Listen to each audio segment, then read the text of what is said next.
All right, so just to thoroughly confuse you that much more, just a little bit more, let's take a look at what happens when we compose these functions together. That is, a trigonometric function with the inverse function. And you'll see it's really important to remember the domain where the inverse function is actually defined on. So hang with me and see if we can slug this out together. Let's try to evaluate the inverse sine of 7 pi over 6. Now see, one thought may be, hey, wait a minute, inverse functions sort of untangle each other. And so therefore, these just sort of kill each other out. I should be left with 7 pi over 6. But remember, that's only true if, in fact, this is in the right sort of little region. So let's see if this is really in the right little region. What are we doing here? Well, let me take a quick little picture of sine. So sine has this basic shape. And, well, let's see now. Where are we in this thing? Well, we're at 7 pi over 6. Now, maybe you don't have a good intuitive feel for that. I'll tell you something. I don't have a good intuitive feel for this. So actually, I'll convert this really fast just to degrees, just for my own, sort of psychological well-being. So how do I do that? Remember how to convert this. I just multiply this by 180 over pi. I do a little bit of canceling, and I see 210 degrees. So 210 degrees, where is that? Well, remember, this middle part here, this is 2 pi, so that's 360. This is 180. So 210 is right around here. So this is actually 7 pi over 6. So what's the sine of that? Well, that would be this value right here. Well, how would I find that? Well, what I would actually do is I'd have to now find a reference angle, right? What's the reference angle here? Well, if you think about it, if the angle is 210 degrees, let's just draw a little picture of that angle.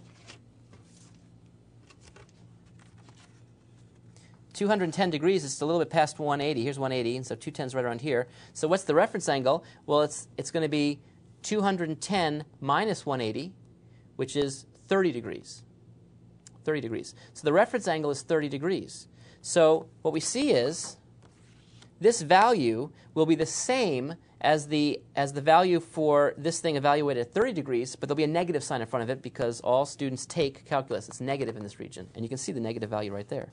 So what is sine of 30 degrees, or pi over 6? Well, that's just going to be a half, but since I'm in the negative region, I see negative a half. So this value is negative a half.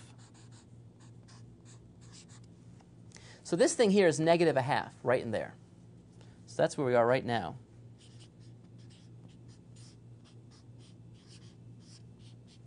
That wasn't the hard part. Now is the hard part. Because now what's the inverse sine? Well, where am I allowed to look? You might say, oh, well, it's right here, right? Because negative a half, where does that cross? It crosses at 7 pi over 6. But remember where we're looking at the sine. The sine we're only allowed to look at for the inverse function is from minus pi over 2 to pi over 2. So in fact, the only allowable thing I'm allowed to look at is from here, minus pi over 2 to pi over 2. I'm not allowed to look there. So I have to ask where, in fact, in this region does the curve take on the value at minus a half? And if you think about it, it's going to be sort of the exact same part, this, but negative. So instead of being pi over 6, it's going to be minus pi over 6. So the answer is minus pi over 6. And why? Because minus pi over 6 gives me a value of negative 1/2 when I take its sine, right? Because it's minus pi over 6, you can see. I look at the reference angle of pi over 6, I get a half, but it's negative, so I have negative a half. And that's in the right region. That's in the right region. This is actually off the region for the inverse function. It's only between minus pi over 2 and pi over 2. Okay, well, let's see if we can try another one. How about this one? Cosine inverse of cosine of minus pi over 4. Well, let's see if we can make any progress in this. Probably not. These things are hard. These are really hard. Okay, so let's draw the cosine graph. So cosine, of course, has this basic shape. But where are we allowed to look? The only allowable region we're allowed to look at is, for cosine, it's between 0 and pi.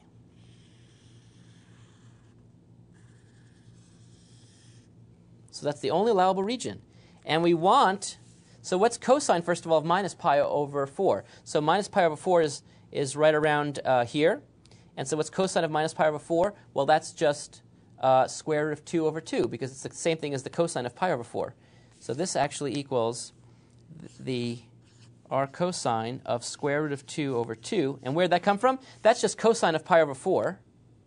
And the negative is the same as the positive here. So I have that value. But now what I've got to do is figure out where in this region do I have square root of 2 over 2 for the cosine. Well, that's just pi over 4. See, minus pi over 4 is not an allowable point because I'm only allowed to look here. So I've got to find the exact same value, but in this region, which is going to be pi over 4. All right, I'll do one last one. If you're still watching at this point, good for you.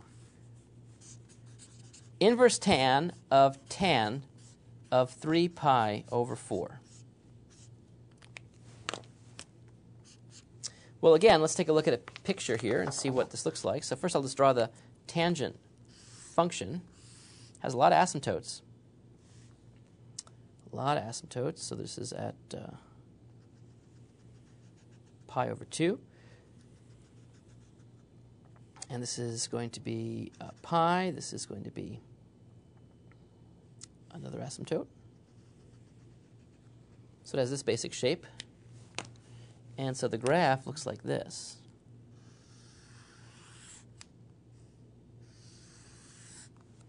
Okay, so 3 pi over 4, where is that? Well, 3 pi over 4 is 1 pi over 4, 2 pi over 4, and so we're at 3, wait, hold on, see. So 1 pi over 4, 2 pi over 4, 3 pi over 4. So it's going to be right here.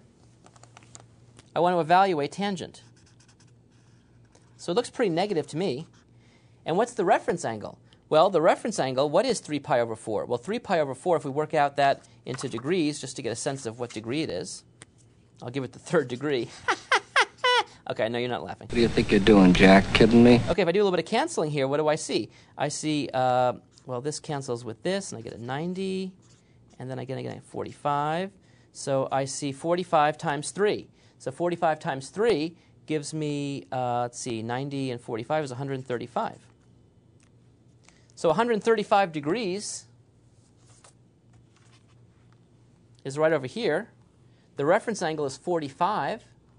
And so therefore, I'm looking at the tangent of 45 degrees, but all students take calculus, so this is going to be negative. And the tangent of 45 degrees, or pi over 4, I know is 1, but it's going to be negative. So in fact, this value must be negative 1. Must be negative 1. Okay, but where is the inverse defined? The inverse, you only are allowed to look at this wing right here. So now the question is, where on that wing do we have a height of negative 1? So if you draw it over, you see it's right here. Right here. And what angle is that? Well, that must be negative pi over 4. Negative pi over 4. So in fact, this gives me negative pi over 4. So you have to really be careful when you take the inverse of a trig function of something. You first have to figure out what that trig function is, and then find the analogous value in the allowable angle region. So you have to sort of transfer back and see where you are in the allowable domain here. Very tricky business. I have no words of wisdom to say except just really think about what you're doing, be really careful, draw a lot of pictures, and I think you can get by. I'm trying to get by myself. I'll see you soon.